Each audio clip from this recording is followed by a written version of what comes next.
감사합니다. 우리 지난주의 말씀을 잠깐 살펴보고 오늘 본문으로 들어가도록 하겠습니다.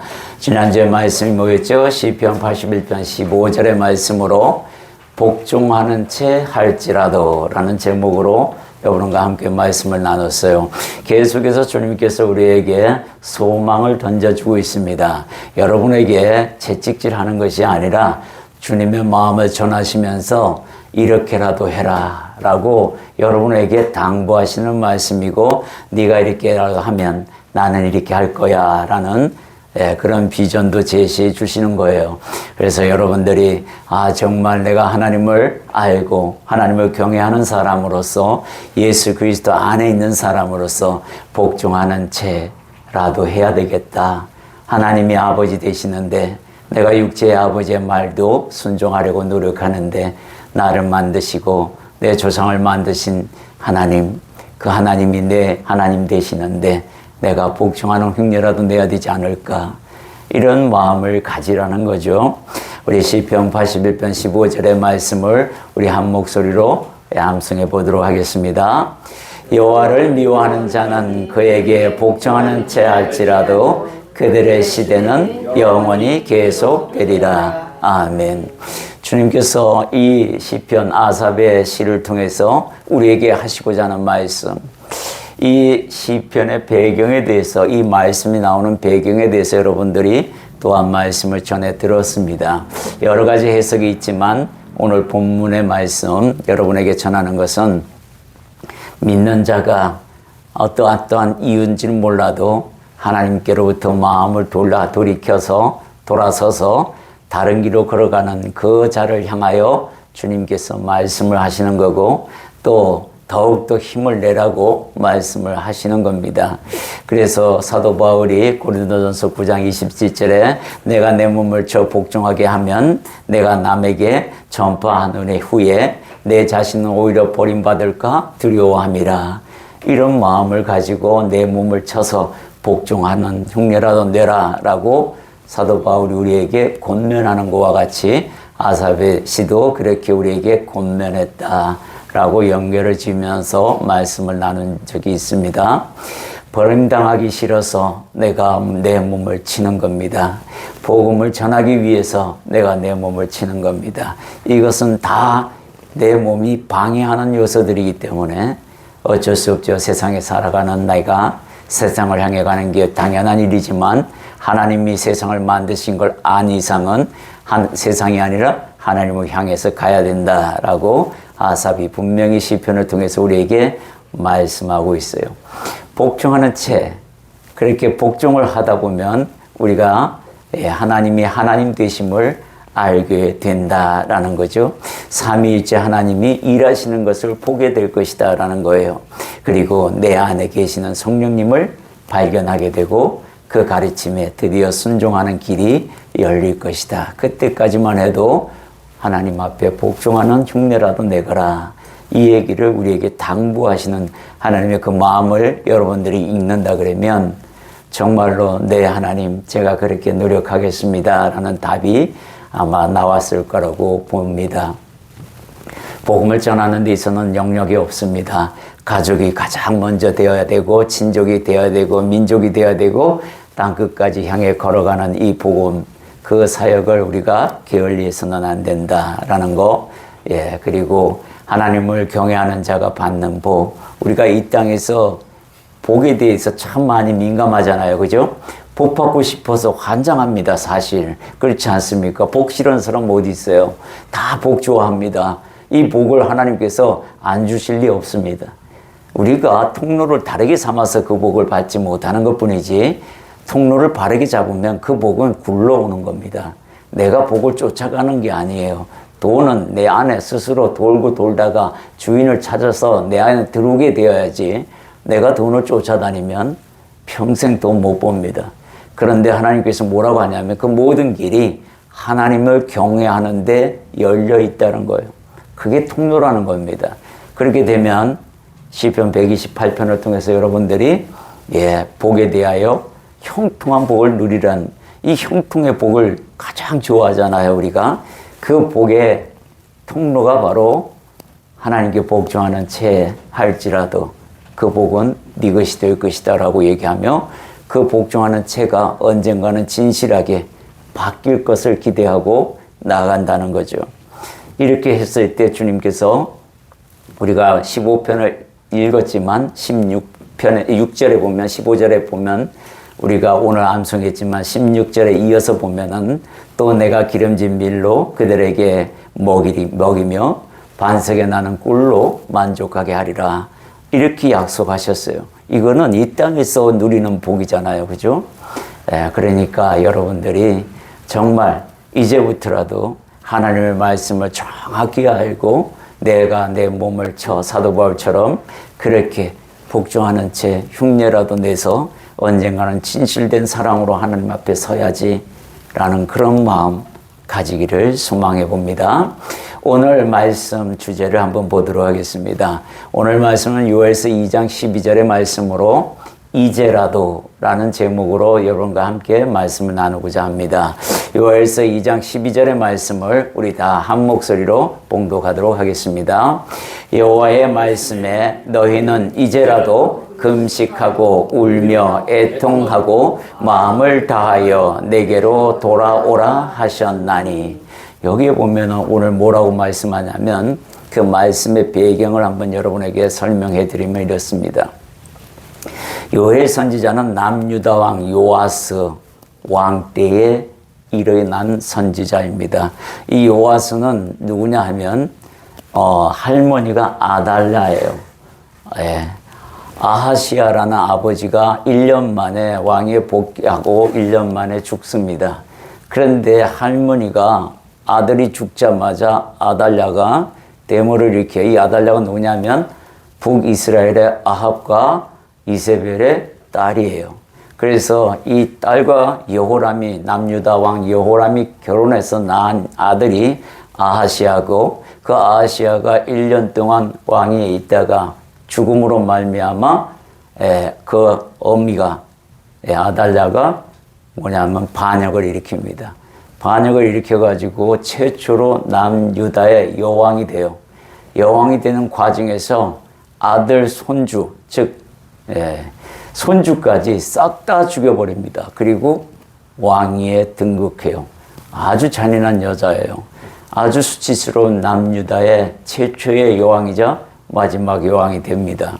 그때 고모가 이 요아스를 업고 숨깁니다. 그래서 이 요아스만 살아남아요. 근데 이 고모부가 누구냐면 여호야다라는 대제사장이에요. 이 고모부가 성전에다가 이 요아스를 숨겨줍니다. 고모부가 살아계실 동안 대제사장 여호야다가 살아있는 동안에는 하나님 앞에 충성합니다. 요아스가 아주 충성을 해요. 근데 대제사장이 이제 죽었습니다.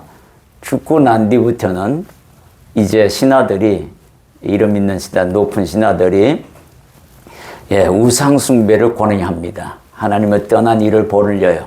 그래서 그때부터 하나님을 떠나고 우상숭배를 하기 시작합니다. 그리고 은혜를 원수로 갚는 아주 나쁜 왕으로 타락합니다. 요아스는 여호야다가 자기 신하를 살려준 거, 고모가 살려준 은혜는 망각하고 우상숭배를 반대하는 스가랴를 죽여버립니다. 성전 아래서 죽여버려요. 이렇게 여호야다의 아들을 죽이는 거죠. 제사장을 죽이는 그런 아주 반역행위를 합니다. 그때 주님께서 이 요엘 선지자를 요아스에게 보내가지고 이렇게 재앙을 내리는 겁니다. 돌아오라고, 이제라도 돌아오라고 계속해서 기회를 주는 거예요. 그 내용이 요엘 1장 12절, 13절, 20절에 나와 있는 말씀입니다. 우리 한 목소리로 주님께서 어떤 재앙을 이들에게 내렸는지 보도록 하겠습니다. 함께 있습니다. 포도나무가 시들었고 무화과가 말랐으며 석류나무와 대추나무와 사과나무와 밭의 모든 나무가 다 시들었으니 여러모로 사람의 즐거움이 말랐도다. 제사장들아, 너희는 굵은 배로 동이고 슬피 울지어다. 제단에 수종드는 자들아 너희는 울지어다. 내 하나님께 수종드는 자들아 너희는 와서 굵은 베옷을 입고 밤에 새도록 누울지라. 이는 소제와 전제를 너희 하나님의 성전에 드리지 못함이로다. 들짐승도 주를 향하여 헐떡거리오니 시내가 다 말랐고 그들의 풀이 불에 탔음이니이다. 얼마나 많은 재앙을 내렸는지, 큰 재앙을 냈는데도 정신 못 차려는 요아스를 봅니다. 무화과 과일들이 다 말라 죽어서 사람들에게 이 즐거움이 사라져버렸어요. 온통 슬픔밖에 없는 거예요. 이 즐거움이 말랐다고 표현합니다. 시적으로 표현하고 있어요. 네. 굵은 배로 동해서 하나님 앞에 회개하고 나오라고 당부하고 있습니다. 슬피 울면서 나오라고 당부하고 있는데도 그렇게 안 해요. 하나님 앞에 드리던 곡물이 다 말라서 죽음으로 곡물조차 드릴 게 없고 포도나무에 열매가 말랐으니 전제에 사용되는 포도주조차도 하나님 성전에 드리지 못하는 것을 애통스럽게 생각할 것이 아니라 오히려 그걸 모르고 있는 이들을 향해서 하나님이 부르짖는 소리, 들짐승조차도 이들의 죄 때문에 먹지 못하고 굶주리고 헐떡거리고 있고 풀은 다 불에 타듯이 가물어서 말라 죽는 이런 일이 벌어짐에도 불구하고 돌이키지 않는 요아스를 보게 됩니다. 두 번째, 회복의 약속을 이 와중에도 하고 계신 하나님을 발견하게 됩니다. 이제라도 그리하면 주리라고 약속합니다. 요엘서 2장 13절에서 26절에 중간중간 제가 빼냈습니다만은 중요한 구절만 우리가 함께 읽도록 하겠습니다. 함께 있습니다. 너희는 옷을 찢지 말고 마음을 찢고 너희 하나님 여호와께로 돌아올지어다. 그는 은혜로우시며 자비로우시며 노하기를 더디하시며 인애가 크시사 뜻을 돌이켜 재앙을 내리지 아니하시나니 주께서 혹시 마음과 뜻을 돌이키시고 그 뒤에 복을 내리사 너희 하나님 여호와께 소제와 전제를 드리게 하지 아니하실지는 누가 알겠느냐. 너희는 시온에서 나팔을 불어 거룩한 금식일을 정하고 성회를 소집하라. 주님께서 약속하셨어요. 뭐라고 약속하셨어요? 그죠? 돌아오래요. 돌아오라고. 제발 돌아오라. 너 그 길로 가면 죽어. 육체의 죽음만 아니라 영의 죽음까지도 완전히 주님께서 아예 경고를 하고 계시는데도 불구하고 돌이키지 않는 우리 인간의 속성들을 보게 됩니다. 18절부터 다시 읽습니다. 그때에 여호와께서 자기의 땅을 극진히 사랑하시어 그의 백성을 불쌍히 여기실 것이라. 여호와께서 그들에게 응답하여 이르시기를 내가 너희에게 곡식과 새 포도주와 기름을 주리니 너희가 이로 말미암아 흡족하리라. 내가 다시는 너희가 나라들 가운데서 욕을 당하지 않게 할 것이며. 우리들은 이복부터 먼저 주세요. 그러면 주님께 갈게요. 이렇게 말하는 경우가 참 많습니다. 그러나 주님은 그거 아니야. 순서 바뀌었어. 네가 먼저 돌아와야 해. 이 얘기를 하고 있어요. 왜요? 우리가 주님께서 돌아오지 않는 상태에서 복을 주면 깨닫지 못합니다. 그 복에 그냥 눌려서 내가 잘하고 있나 보다 이렇게 생각해서 그대로 가는 거예요. 사람이 형통할 때에 하나님 앞에 더 납작하게 엎드려야 합니다. 이게 지혜로운 사람이고 믿음 있는 사람의 행동이에요. 내가 받을 만한 복의 자격이 없는데도 하나님이 그 복을 주신다라는 것은요, 그건 깨어있으라고 하나님께서 말씀하는 거랑 똑같아요. 이거 내가 잘해서 이거 받은 거야? 천만의 말씀입니다. 그때가 위험한 거예요. 신앙으로는 그때가 가장 위험한 시기라는 걸 알아야 합니다. 그때는 더 엎드려서 이 복을 내가 누리게 되다니요. 하나님께서 나를 이렇게 사랑하시다니요. 더 낮아지고 더 엎드려서 하나님을 더 겸손히 섬기는 그런 자가 되어야 합니다. 우리 23절, 26절 또 한번 읽어보겠습니다. 시온의 자녀들아, 너희는 너희 하나님 여호와로 말미암아 기뻐하며 즐거워할지어다. 그가 너희를 위하여 비를 내리시되 이른 비와 늦은 비가 예전과 같을 것이라. 너희는 먹되 풍족히 먹고 너희에게 놀라운 일을 행하신 너희 하나님 여호와의 이름을 찬송할 것이라. 내 백성이 영원히 수치를 당하지 아니하리로다. 하나님께서 복을 주시는데요, 이전보다 더 크게 주시겠다고 약속합니다. 조건이 뭐예요? 이제라도 돌아오라. 이제라도 복종하는 죄라 하고 여러분 말씀하고 있는 것을 들으셔야 합니다. 세 번째는 늦지 않았다는 이야기입니다. 예, 구원의 약속 받기 위해서는 성령의 사람으로 거듭나야 한다.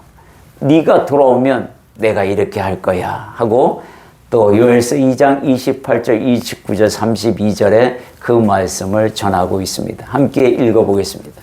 그 후에 내가 내 영을 만민에게 부어주리니 너희 자녀들이 장래 일을 말할 것이며 너희 늙은이들은 꿈을 꾸며 너희 젊은이는 이상을 보일 것이며 그때에 내가 또 내 영을 남종과 여종에게 부어줄 것이며 누구든지 여호와의 이름을 부르는 자는 구원을 얻으리니 이는 나 여호와의 말대로 시온산과 예루살렘에서 피할 자가 있을 것이며 남은 자 중에 나 여호와 부름을 받을 자가 있을 것이며.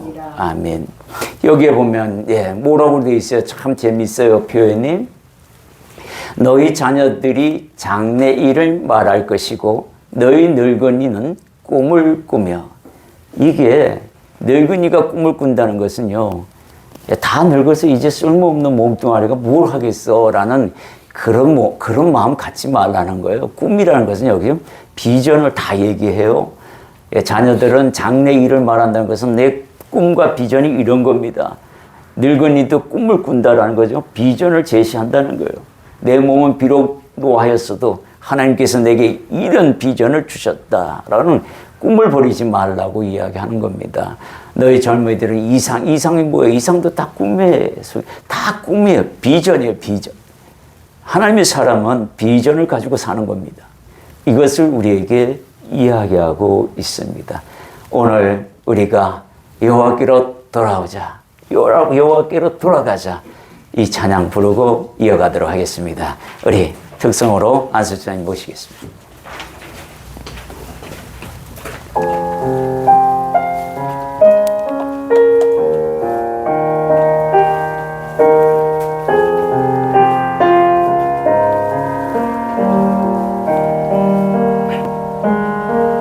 내 백성이 나를 떠나 돌아섰지만 내 사랑이 내 백성을 포기 못하니 내 모든 것 내어주고 나 그들을 얻으리라. 여호와께 돌아가자. 우린 돌아서도 그는 변치 않네. 여호와께 돌아가자. 우린 넘어져도 그 사랑 영원하네. 한 번 더 부르실 때 다시 부르시겠습니다. 내 백성이 내 백성이 나를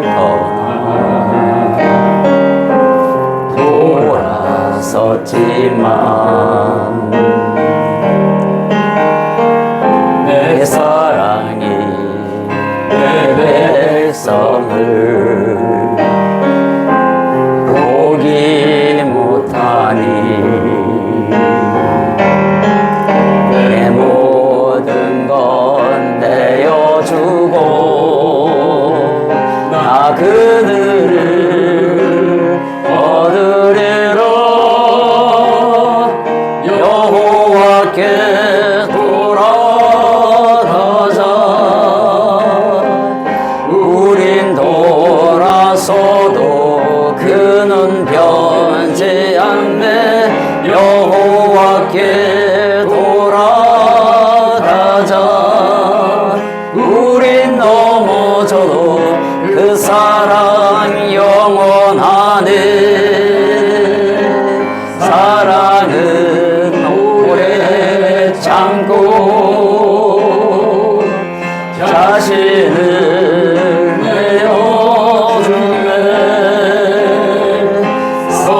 않네. 여호와께 돌아가자. 여호와께 돌아가자.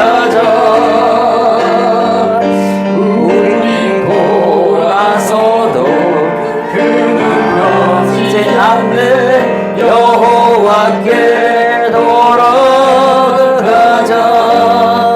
우린 넘어져도 그 사랑 영원하네. 아멘. 네, 이제라도 여호와께 돌아가서 성령의 사람이 되어야 되겠습니다. 성령의 사람으로 거듭나자라는 겁니다. 이 말씀은 하나님의 자녀로 다시 살자. 이제라도 사람의 딸들이 아닌 하나님의 아들들로 살아보자라고 고백하는 그런 찬양이자 신앙 고백입니다. 그리하면 주실 것이고 받을 수 있다라고 분명히 말씀하고 있어요. 만복을 받을 수 있다라고 우리에게 말씀하고 있습니다. 이제라도라는 이 말은 늦지 않았다라는 뜻이 함께 포함되어 있습니다. 이제라도 하나님이 기다리시고 계신다라는 거예요. 이제라도 해보라, 이제라도 해보자 라는 이야기가 함께 이 안에 들어가 있는 겁니다. 그랬을 때 주님께서 여러분을 그렇게 마음먹은 그 자를 돕겠다고 이야기합니다. 도와주시겠대요. 하나님 앞에서는 늦은 시간이라는 것이 없습니다. 언제나 정확한 그 시간입니다. 나에게 있어서 언제나 정확한 그 시간이 움직이고 있다는 사실을 기억하시기 바랍니다. 새로 시작하면 되는 거야 하는 주님의 음성을 듣기 바랍니다. 다섯 번째는 이 말씀은 회개의 시간을 주시겠다는 말씀입니다. 누구에게나 긍휼의 때가 반드시 있습니다. 하나님은 바로 때리거나 데리고 가지 않아요. 충분히 긍휼의 때를 줍니다. 하나님의 긍휼의 때라는 것은 돌이킬 수 있는 그 시간을 준다는 거예요. 아무에게나 다 주는 거예요. 공평합니다. 그래서 여러분들에게 기회가 있는 거예요. 그때가 물론 지금인지 나중인지 지나갔는지 알 수는 없지만 분명한 것은 뭐냐면 내가 못 느꼈다면 다시 한번 기회가 옵니다. 그때 그 기회를 놓치면 안 돼요. 긍휼의 때를 놓친 사람들이 있습니다. 그 사람들이 누구냐면 바로 노아의 시대 때 120년 동안 배를 만드는 노아, 그 시간이 곧 긍휼의 때였어요. 수많은 시간이 주어졌는데도 불구하고 노아의 8가족만 구원받습니다. 아무도 돌이켜 돌아오지 않아요. 세상에 그 많은 인구가 하나님께서 그렇게 배를 만드는 것을 보여줌에도 불구하고 그 배를 만드는 노인 노아를 보고 미친 사람이라고, 저 가족은 미친 사람들이야 라고 아마 120년 동안 욕하고 그렇게 살았을 겁니다. 왜요? 비가 올 생각을 안 하고 있는데 배를 만든다고 하니, 그것도 저 자그마치 엄청난 저 큰 배를 만든다고 하니 그게 미친 사람이 아니고 뭐겠냐는 거예요. 그런데 그 긍휼의 때를 그렇게 보내는 그들 단 한 명도 구원받지 못했습니다. 광야 40년 동안에 딱 2명만 구원받고 나머지 다 죽습니다. 나온 인원과 들어가는 가나안 땅에 들어가는 인원은 변함없이 똑같은데 들어가는 인원이 달라요. 광야 1세대는 다 광야에서 죽습니다. 아무리 주님이 이제라도 돌아오라, 이제라도 돌아오라 계속 말씀하는데 10번이나 원망하고 되돌아가는 그들의 모습, 계속해서 애굽이 좋다고 이야기하는 거, 이건 무슨 말이에요? 하나님 싫다는 거 아닙니까? 그런 자들하고 어떻게 하나님이 같이 할 수 있겠나? 당연히 죽는 거죠. 이 긍휼의 때를 정말로 밝히 봐야 해요. 긍휼의 때를 놓쳐버리면 정말 정말 힘들어집니다. 저에게도 긍휼의 때라는 것은 늘 왔습니다. 그 긍휼의 때를 1차 놓치고 2차에 접어들었을 때에, 그때는 제가 놓치지 않도록끔 주님께서 붙잡아 주신 것도 사실입니다. 그것을 깨닫게 하신 것도 주님이십니다. 이렇게 놓치지 않고 회개해서 성공한 사람들이 몇 사람이 있어요. 그 사람이 누구냐면 므낫세라는 사람입니다. 자기는 그렇게 백성들을 갖다가 하나님과 멀어지게 만들어놓은 장본인인데 본인이 고난을 받고 포로 생활을 해보니 우상 숭배했던 신들을 아무리 불러도 구해주지를 않으시니 이제는 마지막으로 우리 조상이 믿었던 여호와 하나님께 기대해보자. 그러면서 노예 생활하면서 그 고난을 받으면서 여호와께 기도하니 하나님께서는 또 그가 한 죄를 다 용서하시고 다시 남유다 왕으로 복귀시키시는 일을 하게 됩니다. 그것을 알고는 와서 자기가 쌓는 똥들을 다 치우는데 문제는 뭐냐면 그 아들놈의 새끼가 다시 일어나가지고 그걸 다시 다 만든다는 거예요. 이건 이렇게 죄라는 것이요, 굴레처럼 계속 쳇바퀴처럼 돌아가고 돌아온다라는 겁니다. 제대로 회개하지 않으면 그렇게 되어버려요.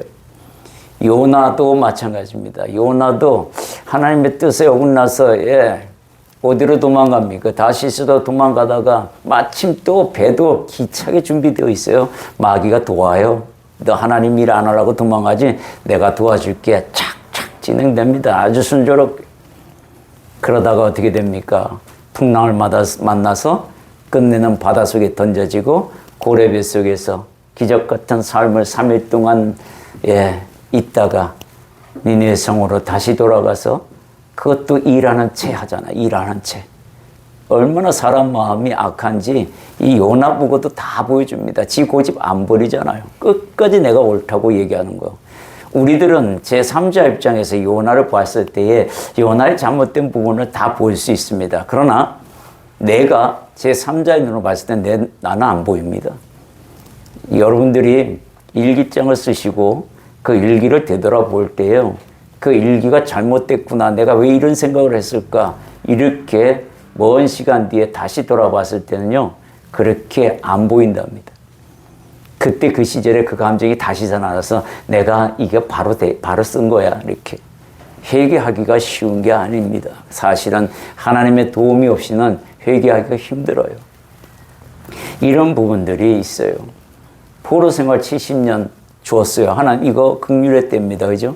그때 돌아오란 거예요. 그때 우리가 시편을 보면 하나님을 엄청 많이 찾고 또 되돌아가려는 그런 마음들이 시편에 잔잔히 깔려 있습니다. 그래서 그 포로 생활을 마감시켜 주시는 거 아니겠어요? 정신을 바짝 차려야 한다는 겁니다. 그래야 하나님의 음성을 들어볼 수 있어요. 오늘 여러분들이 찬양을 불렀습니다.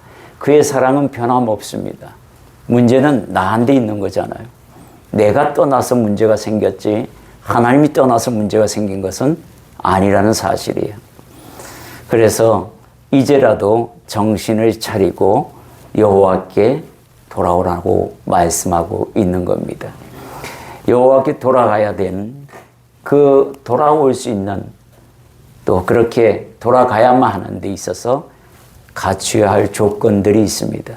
첫 번째는 뭐냐면요, 종교 생활을 청산해야 합니다. 믿음 생활로 바꿔야 해요.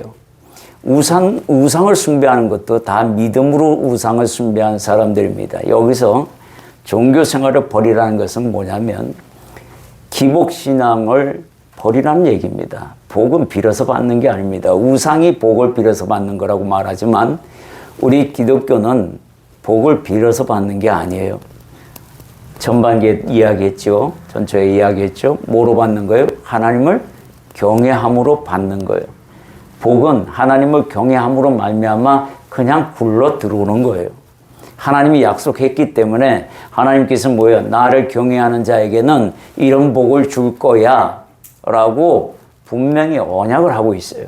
젖는 자가 약속을 했으면 믿고 나가면 그게 그 사람 것이 되는 겁니다. 그런데 어디 가서 복을 빌어요? 예? 왜 그리스도인이 점쟁이를 찾아가냐고. 사울왕도 아닌데. 예? 그런 것들을 볼 때 왜 점을 치냐고. 타로라는 점을 쳐보고 재밌어하고 낄낄거리고. 그게 그리스도인이 하는 짓거리냐고요. 자녀들이 해야 할 일이냐고. 티끌 같은 것도 하면 안 되는 겁니다. 사실은 그래요. 하나님을 경외하는데 하나님이 옆에서 보시고 너 뭐 지금 뭐하니? 라는 질문을 했다 그러면 뭐라고 대답하시겠습니까? 그죠? 십자가를 앞에 두고요. 기복으로 믿는 사람이 있습니다. 십자가를 목걸이에 두고요. 마치 마귀가 나를 공격 못하더라고요. 부적으로 사용하는 사람도 있어요. 어떤 사람은요. 말씀을 커팅해가지고 지갑에 넣어갖고 다녀요. 그거를 자기가 암기하기 위해서 목적으로 그렇게 한다고 하면 제가 이야 멋있다라고 하는데 그걸 부족처럼 들고 다닌대요. 세상에. 아니 누가 성경에 어디에 그런 말이 있습니까? 배워도 어떻게 이렇게 잘못 배우고 있는지 속이 천불나더란 말입니다. 이게 다 우리가 영화를 보면은 십자가를 들고 마귀 내쫓고 막 이런 거 보는데 그래서 다 마귀가 쫓아나갈 것 같습니까? 절대로 안 물러가요. 뭘 보고 물러갑니까? 그 사람에게 있는 성령을 보고 물러가는 거지. 그 사람에게 있는 그 믿음을 보고 가는 거지, 도망가는 거지. 그 십자가를 그었다고 해서 도망가는 그런 그런 마귀 없어요. 이런 것들 기복으로 십자가 사용하지 마시고 말씀 사용하지 마시고 내가 내 몸을 치는 막대기나 지팡이로 삼으세요. 회초리로 삼으시라고. 내가 내 몸을 이끄는 지팡이로 삼든지 그래야 된다라는 거예요. 이 종교생활 버려야 합니다. 이게 우리가 정말로 이 대한민국에 오면은 모든 종교가요 대한민국화 된답니다. 그래서 이 5,000년의 역사를 가지고 있으면서도 단 한 번도 우리나라 땅에서는 종교 전쟁이 일어난 적이 없대요. 왜 그러냐면 다 자기 것으로 새롭게 만든답니다. 기독교도 들어왔더니 기복으로 바뀌어가지고 대상만 바뀌었지 하나님하고 부처하고 대상만 싹 바꿨고 내용은 똑같아요. 기도 내용은. 이런 모습들 많이 들어봤을 겁니다. 이거 안 돼요. 이거 이렇게 하면 안 된다라는 얘기합니다. 하나님을 어떻게 하면 내가 잘 경외하고 모시며 그분의 말씀은 내 삶 속에서 어떻게 실행할까라고 생각하고 고민하고 그리고 내 몸은 다른 방향으로 가려고 하는데 하나님은 오른쪽으로 가라 그러면 오른쪽 방향으로 강제로 틀어서 가는 게 그게 믿음 생활이에요. 그게 말씀이 이끄는 생활이라고 우리에게 이야기하고 있는 겁니다. 그래서 주님께서는 뭐라고 얘기하면 우리가 요의 선지자를 통해서 하나님께서 이런 복을 준비했다. 이제라도 돌아오면 내가 이거 줄 거야. 이 얘기를 하고 있어요. 그리고 우리는 뭐예요? 돌이키면 됩니다. 신호등도 봤어요. 여러분들 신호등, 내 신호등에 하나님이 무슨 불을 켜놨는지를 보셔야 된다고 얘기했습니다. 파란 신호등이면 계속 가도 된다는 얘기구나. 경고등이 켜졌네. 내가 뭘 잘못하고 있는가 보네. 양심의 소리를 들어야 합니다. 빨간불이 켜졌습니다. 멈춰야 돼요. 그리고 말씀을 봐야 합니다. 어느 방향으로 가라 그런 거지. 그랬을 때 직진, 오른쪽, 왼쪽 그렇게 지시하면 글로 가야 하는 거예요. 근데 신호등을 마냥 무시하고 뒤입다 달리니 이게 파란 신호등인지 빨간 등인지 경고등인지 모르고 뒤입다 달리는 거예요. 그러면 어떻게 돼요? 교통사고 나는 거예요. 그러면 어떻게 됩니까? 죽는 것이 뭐 어떻게 돼요, 그죠? 이렇게 되는 거 아주 힘들어집니다. 주님께서 오늘 우리에게 이제라도 돌이키라 라고 말씀하시는 것은 정말로 하나님께서 우리에게 간절하게 부탁하고 싶어요.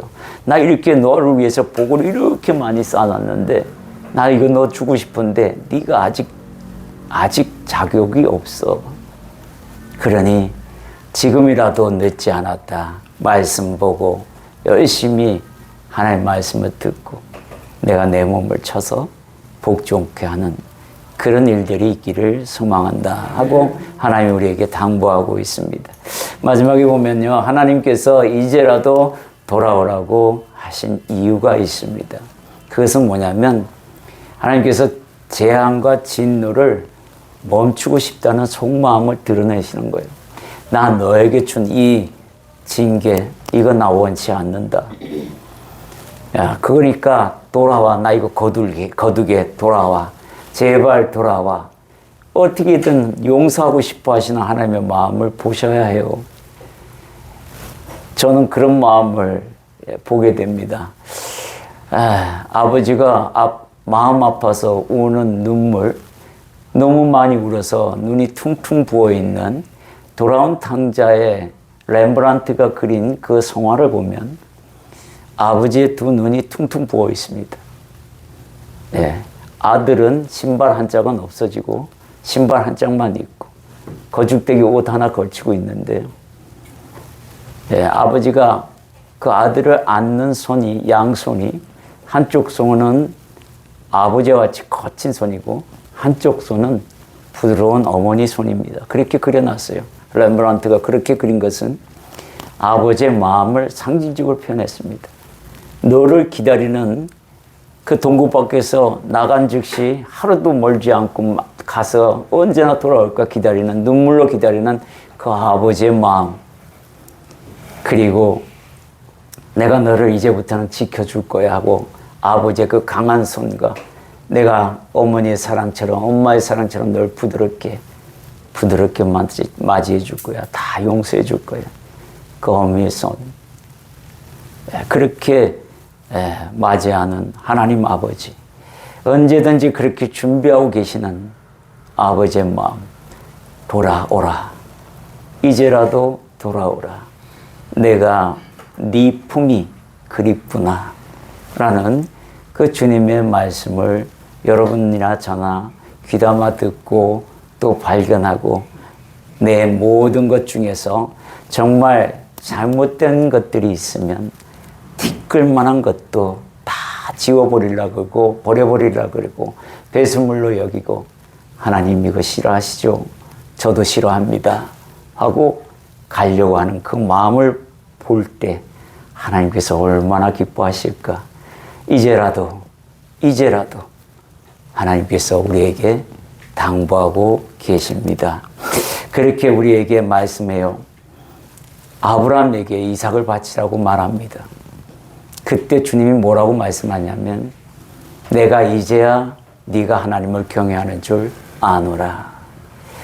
아들을 바쳐야만 아시는 하나님이 아니라 아들에게 푹 빠져있는 아브라함을 보시고 아브라함에게 너 가장 소중히 여기는 그거 바쳐 라고 얘기했을 때 저는 하나님 보시기에 세상 사람들이 보기에 내가 아들한테 푹 빠져가지고 사는 것 같죠? 그렇지 않아요 하나님. 여전히 속마음과 내 모든 것은 아버지께 향해 있고 이 귀한 아들, 내가 가장 사랑하는 이 아들조차도 하나님이 주셨으니 하나님께서 달라 그러면 드려야죠. 그럴 때 거침없이 가서 드리는 그 목소리를 듣고는 하나님이 이제서야 라는 말씀하시면서 아브라함에게 안도의 한숨소리, 안도의 숨소리 내시는 것처럼 그렇게 들리지 않나요? 반면에 너 왜 그러니? 사울왕과 솔로몬에게 지혜를 그렇게 주어 부었는데도 평범한 아들에서 왕을 시켰는데도 가장 작은 지파에서 왕을 만들어 뒀구만. 너 왜 그러니? 라는 두 사람에게 그 하는 말씀. 정말로 아브라함처럼 안도의 한숨을 쉬시면서 이제서야 내가 너를 보는구나 라는 그런 마음도 하나님이 기뻐 받으실 걸 믿습니다.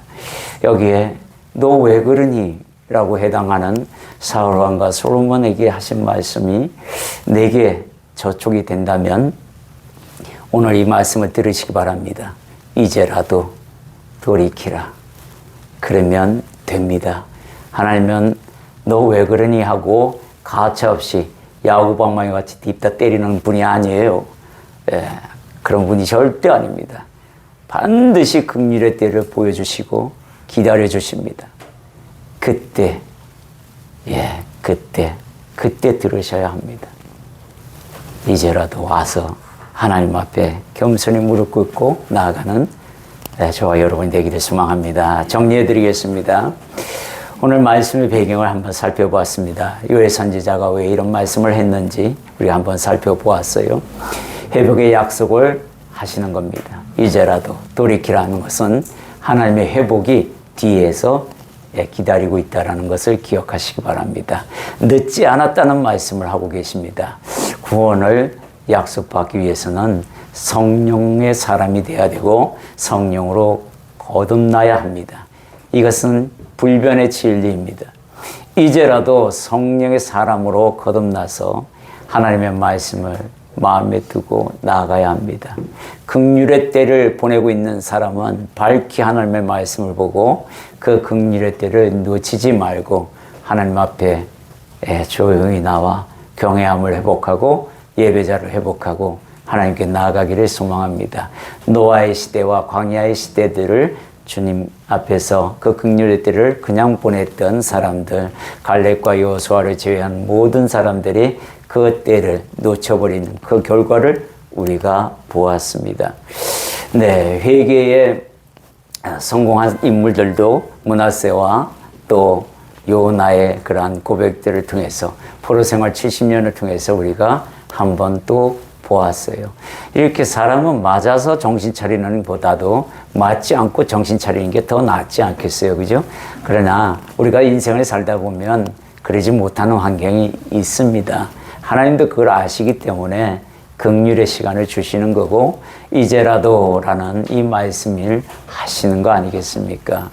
너 왜 그러니 그 음성 들을 때 빨리 돌이키는 사람이 되기를 바랍니다. 하나님께서 이제라도 돌아오라 라고 하신 이유는 재앙과 진노를 멈추고 싶다는 속마음을 드러내고 있는 것이고 하나님은 이렇게 어떻게 하든지 용서하시고 싶어 하시는 그 마음을 우리에게 보여주시면서 나 너하고 소통하고 싶은데 너에게 이런 담이 있다. 그러니 치워버리거라 라고 이야기하고 있습니다. 오늘 이제라도 하나님의 그 음성을 듣고 나의 티끌만한 그러한 죄, 하나님이 싫어하시는 것들이 있다면 다 버리고 온전히 하나님을 경외하는 여러분이 되기를 소망합니다. 그것을 위해서 우리 잠시 결단 기도하고 예배 마치도록 하겠습니다. 사랑의 주님 감사드립니다. 오늘 이제라도 돌이키라. 이제라도 나와 함께 하자. 하나님께서 그 말씀을 하신 것을 내가 오늘 다시 한번 듣습니다. 나는 하나님 내 길에서 내 인생 길에서 정말로 잘 걸어가고 있다고 생각했습니다. 그런데 오늘 이 말씀을 들어보니 혹여 내 안에 잘못된 것들이 있는지 살펴보게 하심에 감사드립니다.